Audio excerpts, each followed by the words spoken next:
আসসালামু আলাইকুম, আশা করি আপনারা সবাই ভালো আছেন। আজকের ভিডিওটা হলো যারা নতুন গ্রাফিক ডিজাইনার শিখছেন বা শিখবেন তাদের জন্য। আমরা অনেক সময় ডিজাইন করতে গিয়ে কোনো আইডিয়া পাই না বা আমাদের ডিজাইনটা একদম প্রফেশনাল দেখায় না। এর প্রধান কারণ হলো আমাদের ক্রিয়েটিভিটি লেভেল অনেক কম, আবার আমরা কোন জায়গায় কোন এলিমেন্ট ইউজ করতে হবে বা অ্যালাইনমেন্টটা বুঝি না, ওই জন্য আমাদের ডিজাইনটা দেখতে সুন্দর লাগে না। এটা ঠিক করার জন্য বা এটা সলিউশন হলো যে আপনাকে বড় বড় ডিজাইনারদের কপি করতে হবে। ওরা কিভাবে ডিজাইন করছে ওইগুলো আপনি কপি করেন, তাহলে আপনার ডিজাইনটা আস্তে আস্তে ইমপ্রুভ হতে শুরু করবে। তো এই ভিডিওতে আমি আপনাদের শেখাবো যে অন্যদের ডিজাইন কিভাবে কপি করবেন।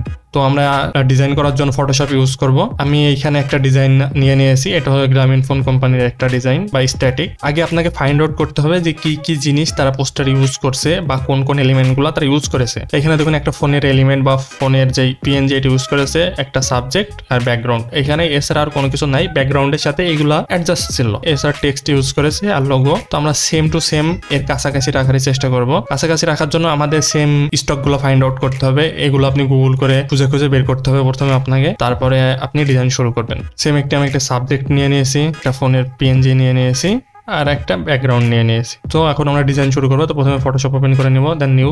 এইখানে আপনি ওয়াইড হাইট 1:1 যে রেশিওটা আছে ওইভাবে রাখবেন, দেন রেজলিউশন 300 রেখে ক্রিয়েট করে দেবেন। এখানে একটা ক্যানভাস ক্রিয়েট হওয়ার পর প্রথমে আমরা যেটা কপি করবো সেটা ইনপুট করে নিব, দেন এইটার অপাসিটি কমিয়ে দিব। এটা লক করে দিচ্ছি যেন বারবার নড়ে না যায়। এখন আমরা ফোনের পিএনজিটা ইম্পোর্ট করব, এরপর আমাদের সাবজেক্ট ইম্পোর্ট করব।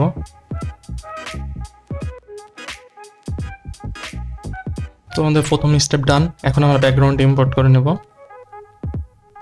তো এখানে ব্যাকগ্রাউন্ডের যে লাইনটা আছে এটা ঠিক রাখার জন্য একটা রোলারের লাইন নিয়ে নেব, দেন এটা হালকায় বড় করে এটার সাথে অ্যাডজাস্ট করে ইচ্ছা মতো করে নেব। তো আমি চাচ্ছি যে প্ল্যানটা এই পাশে থাক, কারণ এই পাশটা ফাঁকা থাকে। যখন আমরা টেক্সট ইউজ করব, এই যে টেক্সটটা যখন ইউজ করবো যেন ফাঁকা জায়গাতেই থাকে। তো এটা আমি এখন এডিটে যাব, দেন ট্রান্সফর্ম, এখান থেকে ফ্লিপ হরিজন্টাল করে নেব, দেন ওকে। এইখানে যদি খেয়াল করেন দেখুন একটা গ্রামীণফোনে যে লোগোর কালারটা আছে ওই শেডটা এখানে তারা ইউজ করেছে। তো আমরা সেম এই শেড এইভাবে ইউজ করার ট্রাই করব। তো ব্যাকগ্রাউন্ডের উপর আমি একটা সলিড কালার নিয়ে নেব, যেই লোগোর কালারটা আছে ওইটাই। তো প্রথমে লোগোটা ইম্পোর্ট করে নিই, দেন ব্যাকগ্রাউন্ডের উপরে সলিড কালারটা নিতে হবে।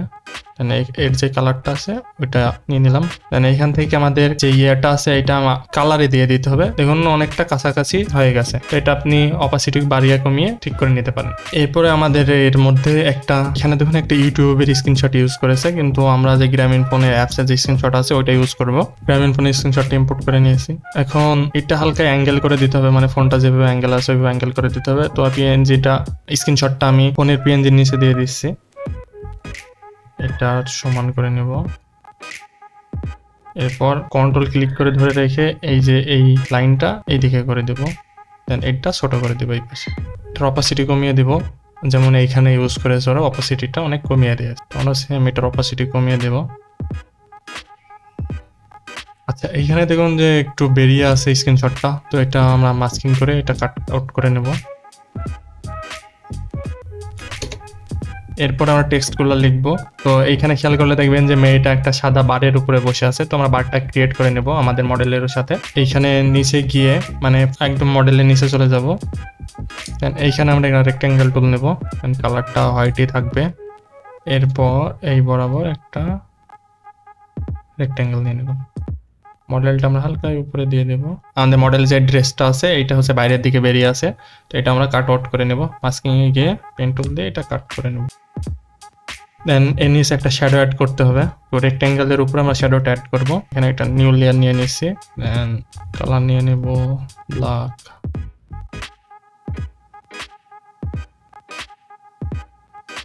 যদি বেশি মনে হয় তাহলে অপাসিটিটা কমিয়ে দিবেন। ঠিক আছে, এবার কিন্তু বারটা হালকা আর একটু নিচে করে দিলে ভালো লাগবে। এইবার ঠিক আছে, পারফেক্ট। এবার আমাদের ফোনের নিচেও একটা শ্যাডো অ্যাড করতে হবে, কিন্তু ফোনের এইখানে কিছুটা অংশ বেরিয়ে আছে, তো এটাও সেম ভাবে মাস্কিং করে নেব। এরপরে নিচে একটা শ্যাডো অ্যাড করে দেব। তো সেম একইভাবে একটা নতুন লেয়ার ক্রিয়েট করব, ব্রাশ টুল দিয়ে আমাদের ব্রাশের সাইজটা ঠিক করে নিতে হবে। এরপর এখানে ফ্লোটা অনেকটা কমিয়ে দেব, অপাসিটি অনেকটা কমিয়ে দেব, দেন আস্তে আস্তে এখানে একটা শ্যাডো ক্রিয়েট করব ব্ল্যাক কালারে।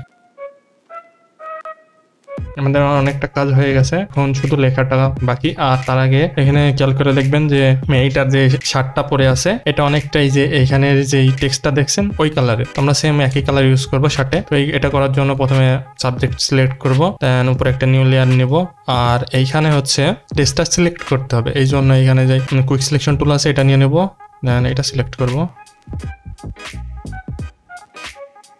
সিলেকশন হয়ে গেলে আমরা উপরে লেয়ারটাতে যাবো, আবার ওই কালারটা নিয়ে এসে ওইটা ব্যাকগ্রাউন্ডে দিয়ে control plus back space click করে কালারটা ফিল করে দেবো। এন্ড এইখান থেকে এই কালারটা মাল্টিপ্লাই করে দেবো। আমাদের মোটামুটি কাজ শেষ, এখন হচ্ছে টেক্সটটা লিখতে হবে। টেক্সটটা লেখার জন্য আমরা সেম একইভাবে টেক্সট লেখার চেষ্টা করব। তো আমি ওই লেয়ারটা আবার উপরের দিকে নিয়ে আসছি। আচ্ছা, এইখানে আমাদের যে লোগোটা আছে লোগোটা প্লেসমেন্টটা ঠিক করে দিব। দেন এখানে একটা রেক্ট্যাঙ্গেল শেপ ইউজ করেছে, সেম এইখানেও রেক্ট্যাঙ্গেল একটা শেপ ইউজ করেছে। তো আমরা সেম একইভাবে ইউজ করব, রেক্ট্যাঙ্গেল একটা শেপ নিয়ে নেব, দেন এটা সেম সাইজে ক্রিয়েট করব।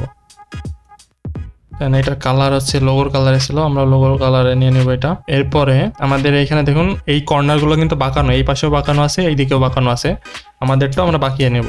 এটা ভিজিবল করে দিলাম আর অপাসিটিটা হালকা কমিয়ে নিচ্ছি। তো যেহেতু এই দিকের এটা বাঁকানো, তো অল্টার ক্লিক করে এখানে দেখুন একটা যে ডট দেখতে পাচ্ছেন, এই ডটটাতে অল্টার ক্লিক করে এই ডটটা টেনে এই পাশে নিয়ে আসবেন। তাছাড়া অল্টার ক্লিক বাদে যদি এটা টানেন তাহলে সব সাইডের গুলাই হচ্ছে একসাথে রাউন্ড হয়ে যাবে। তো আমরা জাস্ট যেই দিকেরটা বাঁকাবো সেই দিকে অল্টার ক্লিক করে ধরে টানবো হালকাই। তো এই দিকে বাঁকানো ছিল আর এই দিকে বাঁকানো ছিল, দ্যাটস ইট, ঠিক আছে। আর উপরেরটাও সেম একইভাবে আমরা করে নেব। এটার কালার ছিল ইয়েলো, এটা হচ্ছে এই দিকে বাঁকানো আর এই নিচের দিকে বাঁকানো, ঠিক আছে।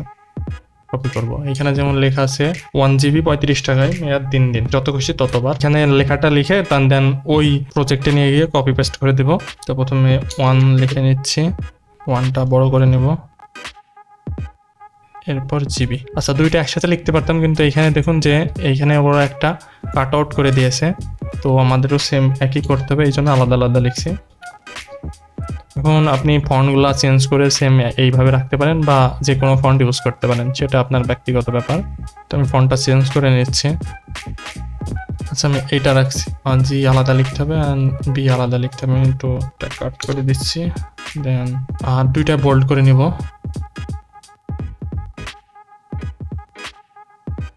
বড় করে নিচ্ছি সেম, আর কালারটাও চেঞ্জ করে নেব।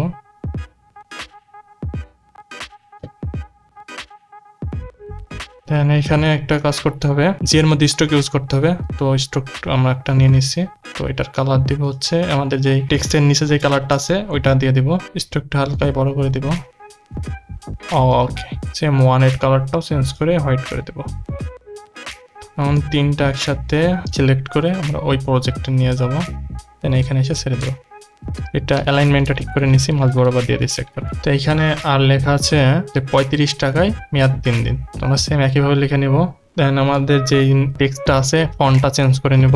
আপনি যে কোনো ফন্ট ইউজ করতে পারেন, ডিজাইনটা তো আপনার। যদি সেম কপি করতে চান তো সেম একইভাবে রাখতে পারবেন। দেন এটা সাইজটা বড় করে নিয়ে এর সমান করে দেবো। সেম এটা কপি করে নিচে লিখে দেবো মেয়াদ 3 দিন। দেন এটা আছে যে বোল্ড করা ছিল ওটা অফ করে দেবো। নিচে লিখে দেবো যে যত খুশি ততবার, আর এটা কালার দিয়ে দিতে হবে ব্ল্যাক। উপরে লিখে দিতে হবে শুধুমাত্র মাইজিপিতে। তো এটা আবার কপি করছি, কপি করে উপরে দিচ্ছি। এটা মেবি ক্যাপস লকে লেখা হয়ে গেছে। আচ্ছা, এটা কোনো ব্যাপার না, এটা আমরা হচ্ছে যখন প্রফেশনাল ভাবে ডিজাইন করবো বা কোনো ক্লায়েন্টের জন্য ডিজাইন করবো এগুলো আমরা খেয়াল রাখবো।